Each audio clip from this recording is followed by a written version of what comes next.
नमस्कार दोस्तों, मैं डॉक्टर कैलाश बचार, कान नाक गला रोग विशेषज्ञ। आज अपन बात करेंगे टोन्सिलाइटिस के बारे में। ये बहुत ही कॉमन सब्जेक्ट है। टोन्सिल क्या होते हैं? टोन्सिल एक लिम्फोइड टिश्यू है जो अपन कभी भी गला खोल के यदि ग्लास में देखेंगे तो अपनी जो यूविला होती है उसके दोनों साइड में फूली हुई एक स्ट्रक्चर दिखेगी जिसको टोन्सिल बोलते हैं। ये टोन्सिल नॉर्मली जितने भी अपन ह्यूमन बींग्स हैं सब में पाया जाता है। किसी में बड़ा होता है, किसी में छोटा होता है। वो according to build, according to body structure वो कम या ज्यादा, बड़ा या छोटा पाया जा सकता है। अब टोन्सिलाइटिस किसे कहते हैं? टोन्सिल में इंफेक्शन को टोन्सिलाइटिस बोलते हैं। अब क्या, जब भी सर्दी जुकाम लगेगी या कोई भी अपर रेस्पिरेटरी ट्रैक इन्फेक्शन, मतलब ऊपर वाले मुंह वाले एरिया में इन्फेक्शन होगा तो टोन्सिल सबसे पहले इन्फेक्ट होते हैं। वो टोन्सिल के इन्फेक्शन को अपन टोन्सिलाइटिस बोलते हैं। अब टोन्सिलाइटिस के क्या क्या लक्षण होते हैं? यदि अपने को टोन्सिलाइटिस है तो फीवर आएगा, गले में दर्द होगा, खाना खाने में तकलीफ होगी, और यदि टोन्सिल की साइज बहुत ज्यादा बढ़ जाती है तो सांस में भी तकलीफ करने लग जाता है। अब टोन्सिलाइटिस का इलाज क्या है?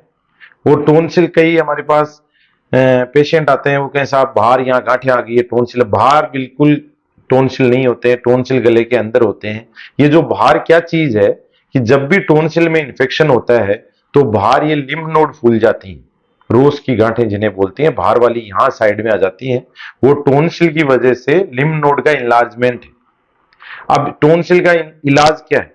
यदि टोन्सिल अपने फर्स्ट टाइम हुए हैं या 2-3 बार ही भी हैं तो टोन्सिल की अपन एंटीबायोटिक्स लेते हैं अकॉर्डिंग टू इन्फेक्शन। आप एंटी सर्जन को दिखाएं, वो आपको एंटीबायोटिक्स देंगे। पेन हो रहा है तो पेन किलर देंगे। सूजन कम करने के लिए एंटीस्टेमिनिक्स देते हैं। और कईयों को जैसे उबाक आती है, उल्टी जैसा लगता है, तो एंटासिड साथ में ऐड करते हैं। यदि आपके पहला अटैक है तो आपको कुछ नहीं करना, ईएनटी सर्जन को दिखाएं, अपना मेडिकल ट्रीटमेंट लें। अब एक बात आती है कि कब टोन्सिल को निकालने की जरूरत पड़ती है। ये बहुत, अब टोन्सिल आपकी इम्यूनिटी में क्या रोल है? टोन्सिल इम्यूनिटी में टोन्सिल का बिल्कुल रोल है।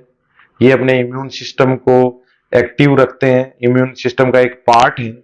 लेकिन यदि आपके टोन्सिल निकालने की जरूरत पड़ रही है, यदि ये टोन्सिलेक्टोमी करने की जरूरत पड़ रही है, तो भी जो ये लार्ज स्टेडिया हैं पूरी अपनी अर्थ पे, उनके अनुसार अपने इम्यून सिस्टम में कोई अल्टर नहीं होता।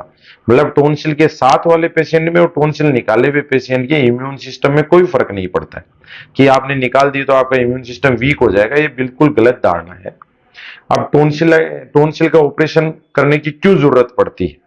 यदि पेशेंट को 1 साल में 7 बार से ज्यादा टोन्सिलाइटिस के अटैक हैं, या लगातार 2 साल में 5 बार से ज्यादा अटैक हैं, या लगातार 3 साल में 3 बार से ज्यादा अटैक है, तो 3-5-7 का ये रूल है।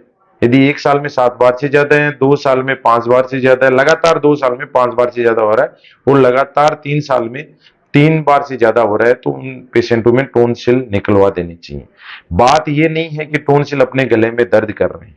बात यह है कि टोन्सिल का इन्फेक्शन बॉडी के हर पार्ट में जाता है। टोन्सिल में स्टेफाइलोकोकल जो बैक्टीरियाज हैं वो रह जाते हैं, और वो आपके हार्ट में, किडनी में, जॉइंट्स में लॉन्ग टाइम पे इफेक्ट डालते हैं, और उन पे ये गलत प्रभाव आपको लॉन्ग टाइम पे बहुत पीड़ादायक साबित हो सकता है। दूसरा है, टोन्सिलाइटिस के अलावा भी कई ऐसे इंडिकेशंस हैं। कई लोगों के टोन्सिल में फूड पार्टिकल फंसना चालू हो जाते हैं। कई लोगों ने देखा होगा कि व्हाइट व्हाइट स्ट्रक्चर उनमें दिखाई देती है, वो फूड डेब्रीज होती हैं। उससे क्या, पूरे दिन गले में इरिटेशन रहती है, बैड स्मेल रहती है मुंह में। उन लोगों में भी टोन्सिल रखने नहीं चाहिए, टोन्सिलेक्टोमी करवा के टोन्सिल निकलवा देनी चाहिए।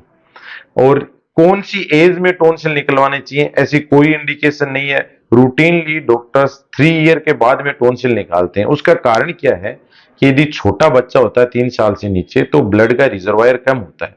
यदि टोन्सिलेक्टोमी में यदि ब्लड का लॉस हो जाता है या फ्लूइड का लॉस होता है तो उसमें बच्चे को गलत प्रभाव पड़ सकते हैं। इसलिए अपन बेस लाइन 3 ईयर रखते हैं। यदि कोई बच्चे में बहुत ज्यादा तकलीफ हो रही है तो 3 ईयर से पहले भी कर सकते हैं। आजकल अपने पास टोन्सिलेक्टोमी की बहुत एडवांस कोबलेटर टेक्निक है जिसमें खून की एक बूंद ही नहीं निकलती।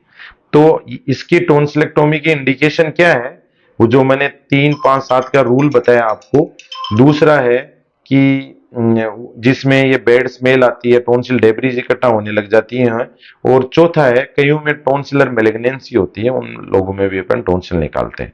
तो ये टॉन्सिल के बारे में अपन ने बहुत सारी आपको चीजें बताई।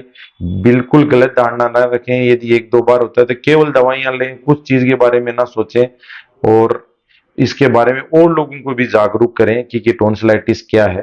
Thank you so much.